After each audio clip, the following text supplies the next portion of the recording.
the Whitehaven player and back to Chapel. So the referee's wiped it and Rovers have more tackles in hand now. Here's more. Sykes, a quick flick pass to Hardman. Hardman drops it off to Blackmore's away.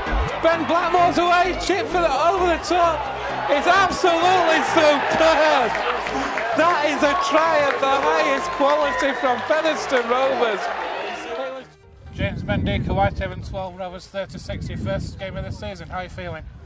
Yeah, mate, really happy to be back on the pitch and to be out playing there and be able to help the boys get a good win in the end. I mean, it was a bit scrappy first half and even second half we didn't control it the way we wanted to, but no, in the end we got over the line and it was good. 12-10 down at half time. You were leading 10-0 up until about 6 minutes before half time, then 2 soft tries. What did Andy say at half time? I don't think he needed to say that much, to be honest. I think the boys knew what we'd done wrong. Our goal line D was amazing for 39 minutes, and then for 2 30-second periods there was a little error which was my fault with the high ball, a bad bounce, and they pick it up and go underneath the sticks, and then a little bit near dummy half and a sneak over tries that aren't good enough and that we'll look to fix up in the week. But the boys knew that if we keep hold of the ball, complete the sets and stop so many errors that we were making in the first half, would be in the second half, and we picked it up a little bit in the second half, not as much as we wanted to, but it proved that we could do it when we did. A nil scoreline against you in the second half as well, 26 unanswered points. That must be pleasing for you as a team. Yeah, it is. Like I said in the first half, I don't think we were horrendous in our defence. I think they had multiple sets in our goal line and we defended them really, really well. It was a sneak over and a bounce of the ball which got them over in the first half, and to keep them out for the whole of the second half was great. I think we just need to keep that up. It's something we've been working really hard on, and I think we look quite impressive at times. How's the confidence in the team? Obviously you've had a tough run of fixtures away at home and haven't won back at the big fellas, but this away record goes on. Is there a different mentality in the away games to the home games?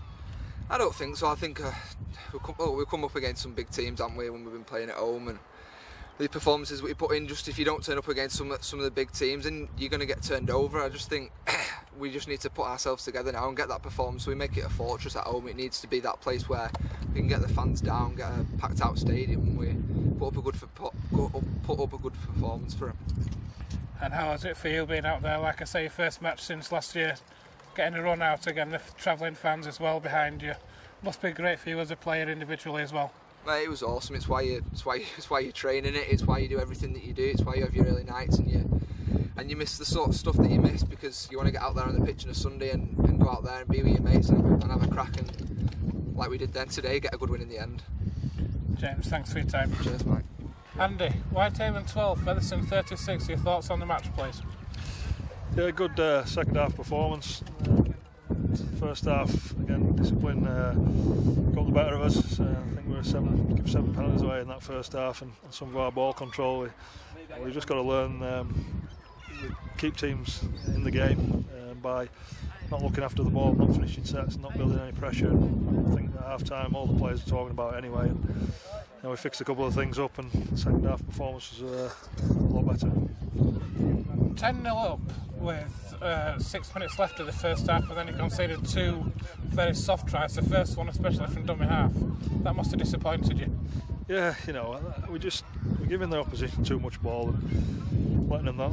We're defending our own try line a lot, and I thought there were 2 soft tries. The one from dummy half we should have cleaned up, and the kick at the end we've got to do better on it. A bit of kick pressure, but cleaning the ball, being the first to react to get a bouncing ball. But when you give oppositions that many chances to score on your line or to pressure you, they're always going to come up with something, and they're going to keep themselves, or we'll keep them in a game, and we've got to learn from it. And I thought we did in the second half.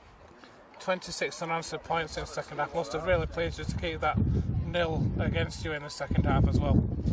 Yeah, well, we turned it around, didn't we? And we actually finished some sets up that end.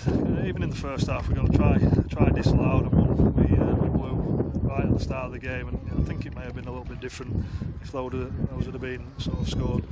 But anyway, in the second half we scored some nice tries, and we got the ball where we needed it to be, and our kicking game was good, and Gazmore controlled the game really well.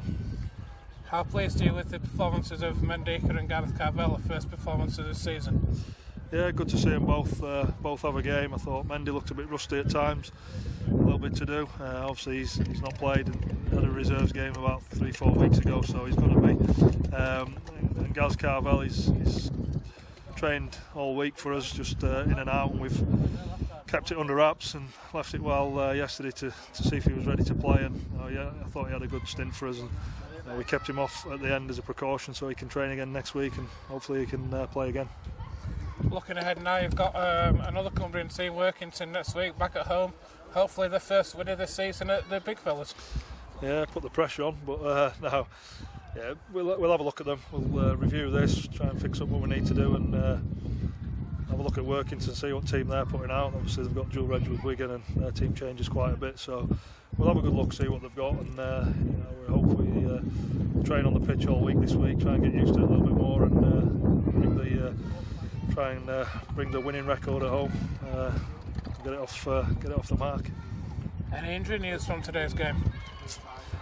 No, Andy Ellis came off, got a head knock, but obviously you saw he went back on and finished the game, had a real good dig for us, and he's fine, so everybody else was fine, just Ozzy and Gaz Carvel as little precautions, little niggles, but they're fine, so should be good going into next week.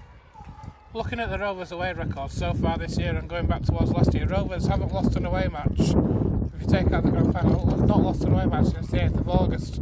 You're playing really well in the Travel. Is there a difference between playing away and playing at home?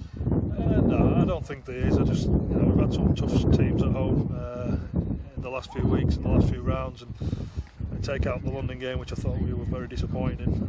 Sheffield, I thought we improved massively, but didn't get the win. And going back to whenever it was last year, now Sheffield beat us there at home again. So now we'll get it off the mark soon, and I don't think there's no difference really. I know the boys get together on the bus, and they're getting together as a group now and really enjoying each other's company. And you can see things building, and little combinations are building, and we always knew it was going to take time. Obviously, we're back at home next week. Hopefully we can start off and get the 2 points.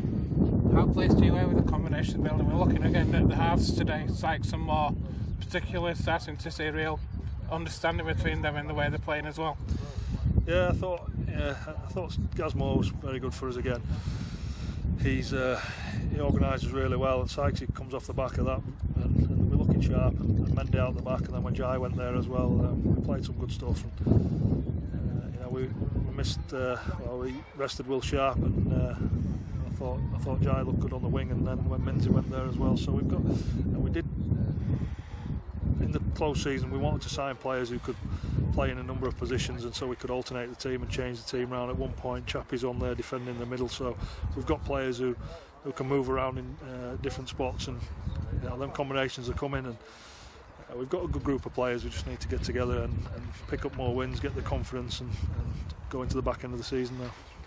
Tough run of away fixtures coming up as well, including the Challenge Cup tie and a possible midweek trip to Bradford as well now. Yeah, it's great to be in the Challenge Cup. It's a difficult draw for us.